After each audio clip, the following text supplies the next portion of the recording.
Hello again, and welcome back to Atheism Exposed. It's been a few days since I checked my inbox here on YouTube, and I see plenty of hateful profanity I've come to expect from the hive mind of the atheist cult. To be honest, it doesn't really bother me that much, but it does highlight quite nicely the subject of today's video, and that is the unquenchable hatred that atheists have for Christians and Christianity, and the ways they express this in the form of social and political discrimination.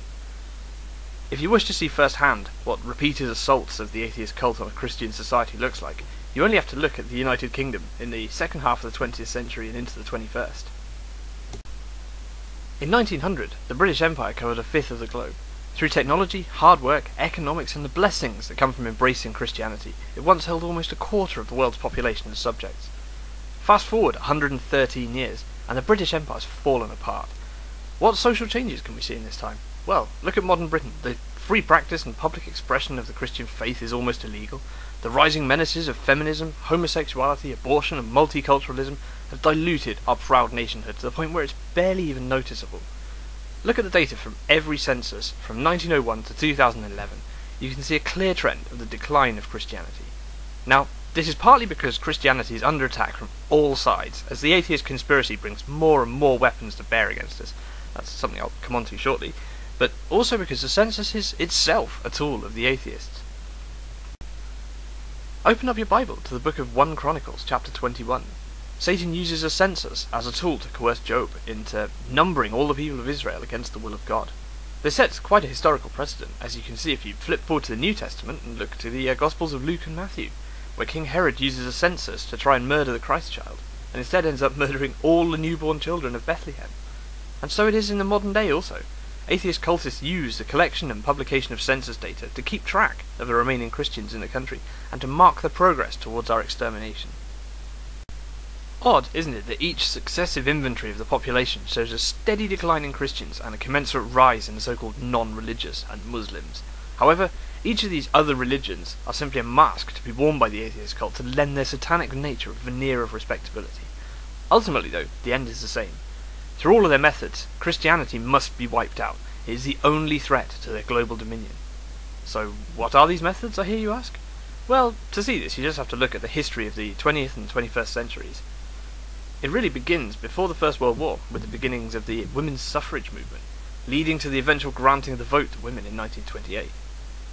This was a great step towards thrusting women away from fulfilling their biblically ordained role in society, ultimately leading to the destruction of the Christian family unit as we know it. I have heard the argument that the mobilisation of women to work in industry during the First World War was the first step, and this may in fact be the case, but ultimately the conditions for that war were manipulated as a platform for the atheist movement to take hold in Russia, as it did in 1917. Anyway, moving onwards, 1928 leads us on to the 1960s, where women were increasingly forced out of the home and into the workplace, a process nonsensically known as women's liberation.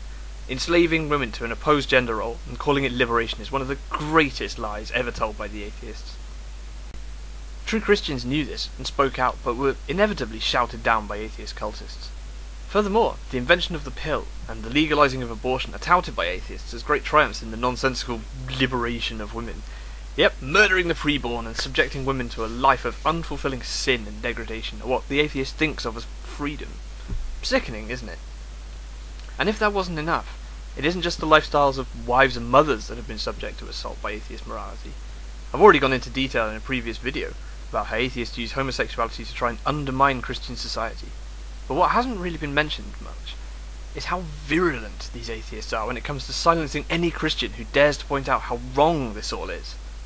There exists a special class of insult reserved for a Christian who has the audacity to speak up and state that these deviants shouldn't be allowed to force us to recognise their abomination in our churches. You atheists have ruined the rest of our country, but that isn't enough for you, is it? You want our traditional Christian values to have no safe place at all, anywhere, not even inside the sanctity of a church. This is why the government, with its liberal Democrats and their gay agenda, want to force gay marriage onto church congregations and force the Church of England, once our strongest beacon of good and morality, to accept ordaining of homosexual clergy. Now this is unacceptable. We can and will draw a line in the sand. You atheists can keep your disgusting, predatory sexual deviance. We don't want it anywhere near us. Moving on. Right. The question remains, though, through all of this, how did we reach this stage? Why are our children not able to see these evils for what they are? Well, there is little hope for the next generation, since the atheist cult has also consumed our school system. From sex education promoting homosexuality to preschoolers through to schools handing out contraceptives to 11-year-olds, the atheists are just grooming entire generations of young children to accept atheistic sexual predation from the beginning.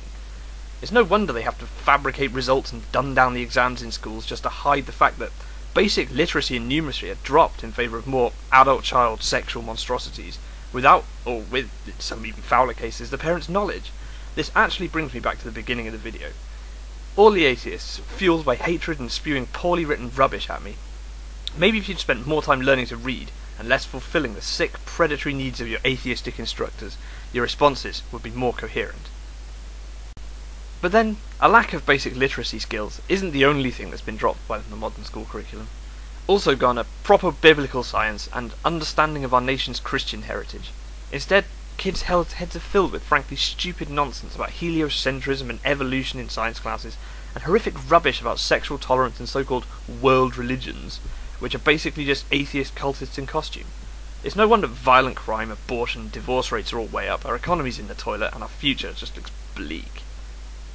So be warned, other countries, this is what happens if you allow atheists to take over your country.